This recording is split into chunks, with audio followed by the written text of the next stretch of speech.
Shalom Uvracha.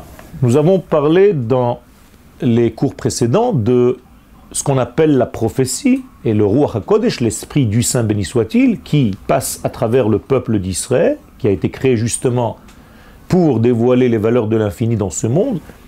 Et le Rav Kook, dans son livre Orot HaKodesh, dans sa préface, nous dit que la source de cette sagesse, Mekor Chochmat HaKodesh, Hiklalut Nishmat Israël. D'où est-ce qu'elle vient, cette source? Eh bien, de l'ensemble de la Neshama, de l'âme du peuple d'Israël. C'est-à-dire que si l'homme, individuellement parlant, n'est pas au niveau de sa propre nation d'Israël, il ne peut pas recevoir la parole divine. Un homme qui s'est déconnecté de sa nation ne peut pas arriver à cette prophétie, à ce degré de prophétie. Moralité, la prophétie est donnée en fait à la nation. Et pour qu'un homme individuel soit prophète, eh bien il doit s'élever au niveau de sa nation. Et donc, ceux qui arrivent à vivre leur propre vie individuelle au niveau de la nation d'Israël tout entière, de cette grande Neshama, eh bien, peuvent arriver à cette prophétie, bien entendu, si l'Éternel décide de passer par eux, de les prophétiser.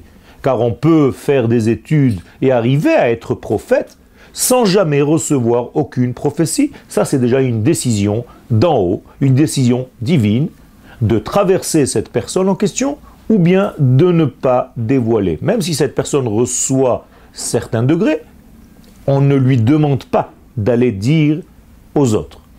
Là, celui qui veut arriver à ce degré, et ça c'est la base de tout, doit vivre au degré de sa nation tout entière. Umegamata. Et quel est le but de cette parole qui traverse donc l'homme qui est arrivé à vivre au niveau de sa nation, donc il est devenu prophète?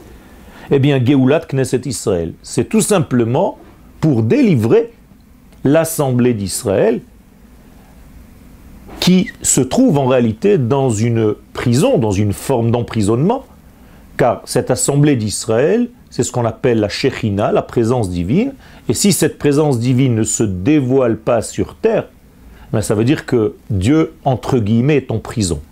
Dieu est emprisonné parce qu'il ne peut pas se dévoiler sur terre. C'est comme si sa partie féminine, sa partie basse, car la partie féminine est le dévoilement, eh bien, cette partie qu'on appelle l'Assemblée d'Israël ne joue pas son rôle. C'est comme si Dieu n'avait pas de femme, ou il avait une femme, mais cette femme est éteinte. Elle ne fonctionne pas. Et vous le savez, nous sommes, le peuple d'Israël, dans son entité, l'épouse du Créateur. Et donc, c'est notre rôle, en tant que femme de l'infini, en tant qu'épouse de l'absolu, de dévoiler ses valeurs. Donc tout ceci est là pour cela. C'est-à-dire que Dieu prophétise Israël au niveau de son ensemble comme un homme parlerait à sa femme, et cette femme a le rôle de dévoiler son mari. Le peuple d'Israël a le rôle de dévoiler son homme, c'est-à-dire l'infini, béni soit-il. Toda Rabba.